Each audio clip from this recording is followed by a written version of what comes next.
नमस्कार, सुप्रभात। आप सभी दर्शकों का डीडी न्यूज पर स्वागत है। आप देख रहे हैं हमारा सांकेतिक समाचार। मैं हूं साइमा खान और मेरे साथ है मेरे सहयोगी शरद। तो शुरुआत कर लेते हैं सबसे पहले हेडलाइंस से।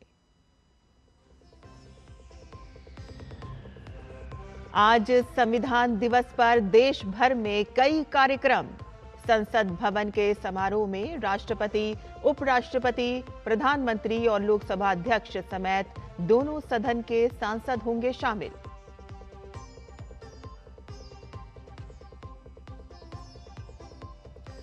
विमानन क्षेत्र में आत्मनिर्भरता की ओर बड़ा कदम। प्रधानमंत्री आज वीडियो कॉन्फ्रेंसिंग के जरिए हैदराबाद में सफरान एयरक्राफ्ट इंजन सर्विसेज इंडिया सुविधा केंद्र का करेंगे उद्घाटन।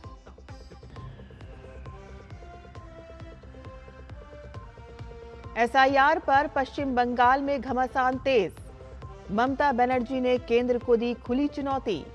बीजेपी नेता शुवेंदु अधिकारी ने चुनाव आयोग को लिखी चिट्ठी। सुप्रीम कोर्ट में एसआईआर मामले की सुनवाई भी आज।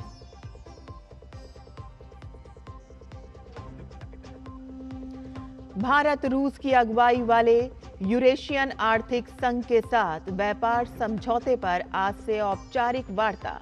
20 अगस्त को हुई थी शर्तों पर सहमति।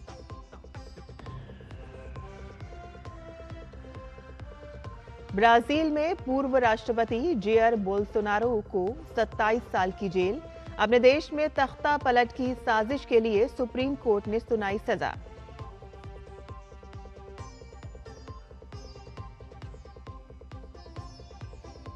अगले साल 7 फरवरी को होने वाले T20 वर्ल्ड कप का शेड्यूल जारी। भारत के 5 और श्रीलंका के 3 वेन्यू पर होंगे match. Rohit Sharma brand ambassador नियुक्त।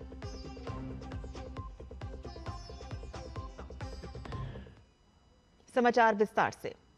आज संविधान दिवस है और इस बेहद विशेष अवसर पर देश भर में कई कार्यक्रम आयोजित किए जा रहे हैं और इस वर्ष के समारोह का विषय है हमारा संविधान, हमारा स्वाभिमान।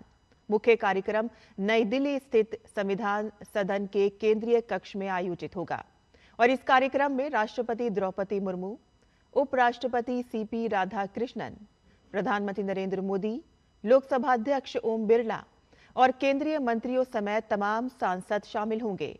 आज देश भर में करोड़ों लोग गांव से लेकर शहरों तक भारतीय संविधान की प्रस्तावना का पाठ पढ़ेंगे।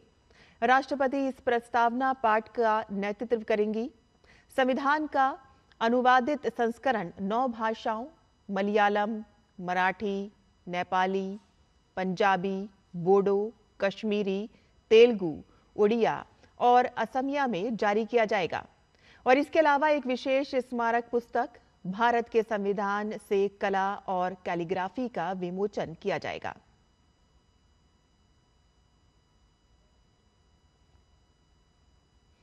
प्रधानमंत्री नरेंद्र मोदी आज वीडियो कॉन्फ्रेंसिंग के जरिए हैदराबाद के राजीव गांधी अंतर्राष्ट्रीय हवाई अड्डे के GMR एरोस्पेस और औद्योगिक park Safran aircraft engine services India सुविधा का उद्घाटन करेंगे। ये पूरा पार्क SEZ के भीतर 45,000 वर्ग मीटर में फैला है। ये अत्याधुनिक सुविधा केंद्र लगभग 1300 करोड़ रुपए के शुरुआती निवेश से विकसित किया गया है। सालाना 300 लीप इंजनों की सर्विसिंग के लिए डिजाइन किया गया है। ये सुविधा केंद्र 2035 तक पूरी तरह से ऑपरेशनल क्षमता प्राप्त कर लेने के बाद 1000 से ज्यादा उच्च कुशल भारतीय तकनीशियनों और अभियंताओं को रोजगार देगा और इस सुविधा केंद्र में विश्व स्तरीय इंजन रखरखाव और मरम्मत सेवाएं प्रदान करने के लिए उन्नत प्रक्रिया उपकरण होंगे। प्रधानमंत्री नरेंद्र मोदी ने कल शाम कुरुक्षेत्र में भगवान श्री कृष्ण के पवित्र शंख के सम्मान में नवनिर्मित पंचजन्य का लोकार्पण किया। पीएम ने महाभारत अनुभव केंद्र का भी अवलोकन किया। ये एक गहन अनुभवात्मक केंद्र है जहां महाभारत के महत्वपूर्ण प्रसंगों को प्रदर्शित किया गया है। ये केंद्र महाभारत के सांस्कृतिक और आध्यात्मिक महत्व को दर्शाता है। एसआईआर के खिलाफ राजनीतिक मैदान में जोरदार विरोध के बावजूद ममता बनर्जी का पार्टी कार्यकर्ताओं को जनता की एन्यूमरेशन फॉर्म भरने में मदद करने के निर्देश से सियासी हलचल तेज हो गई है। मुख्यमंत्री की कभी हां कभी ना वाली स्थिति ने भ्रम पैदा कर दिया है और ऐसे में प्रक्रिया को लेकर मुख्यमंत्री ममता बनर्जी का दोहरा रुख एक बार फिर से चर्चा में है। दरअसल उनके रवैये से लगता है कि उन्हें समझ आ गया है कि एसआईआर को लेकर उनका विरोध काम नहीं आएगा। दरअसल ममता बनर्जी ने कल बंग गांव में एक जनसभा के दौरान तृणमूल के कार्यकर्ताओं को निर्देश दिया कि वे एसआईआर फॉर्म भरने में लोगों की मदद करें। तो वहीं एसआईआर के विरोध में तृणमूल के साथ साथ कांग्रेस, डीएमके और सीपीएम द्वारा सुप्रीम कोर्ट में दायर मामलों में आज सुनवाई भी होने की संभावना है। और इस बीच बीजेपी नेता शुवेंदु अधिकारी ने पश्चिम बंगाल पुलिस पर तृणमूल की निजी सेना बनाने का आरोप लगाते हुए चुनाव आयोग से उच्च स्तरीय जांच की मांग की है। भारत ने चीनी विदेश मंत्रालय द्वारा दिए गए बयानों पर सख्त आपत्ति दर्ज कराई है।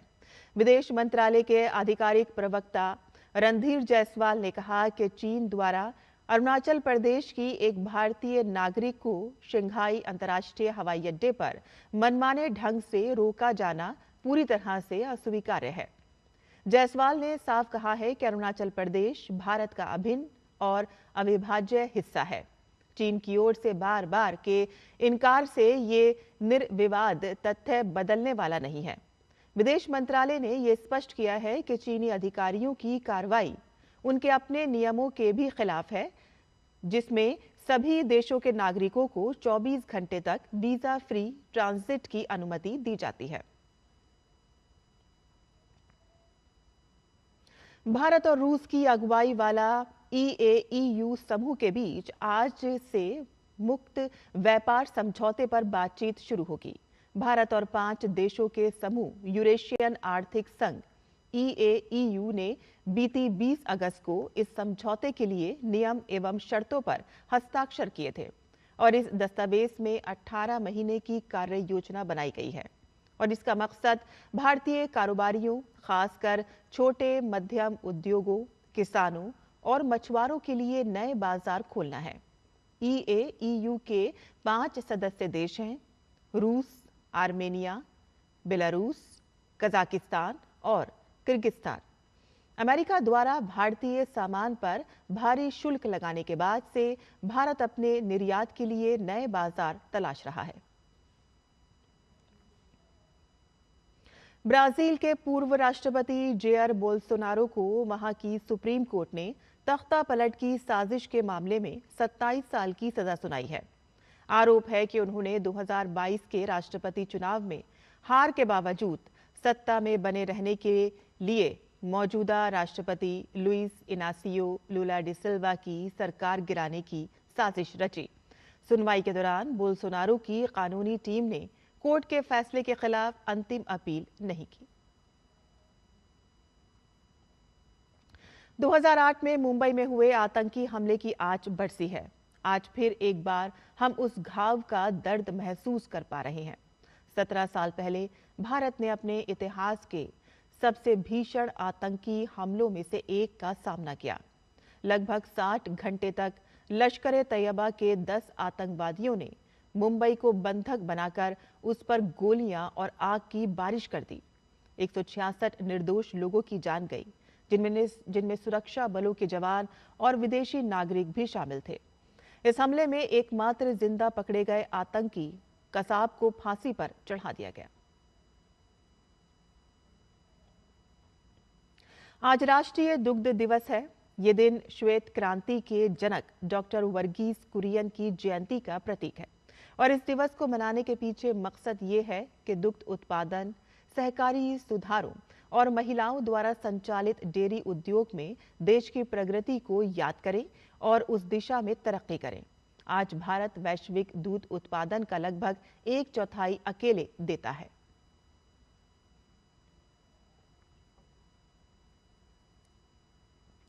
अगले साल होने वाले आईसीसी टी20 वर्ल्ड कप के पूरे शेड्यूल का ऐलान हो गया है। पहला मुकाबला 7 फरवरी को खेला जाएगा। भारत में 5 और श्रीलंका के 3 स्थलों पर मैच आयोजित होंगे। आईसीसी के चेयरमैन जय शाह ने रोहित शर्मा को 2026 टी20 वर्ल्ड कप का ब्रांड एम्बेसडर घोषित किया है। रोहित शर्मा की ही कप्तानी में भारत ने 2024 टी20 वर्ल्ड कप का खिताब जीता था। भारत और पाकिस्तान के बीच 15 फरवरी को कोलंबो में मुकाबला खेला जाएगा। 4 और 5 मार्च को सेमीफाइनल और 8 मार्च को अहमदाबाद में फाइनल मैच होगा। और इसी के साथ ही हमारा ये सांकेतिक समाचार यहीं खत्म होता है। मुझे और मेरे सहयोगी शरद मुदगल को अनुमति दें, लेकिन आप देखते रहिए डीडी न्यूज़। नमस्कार।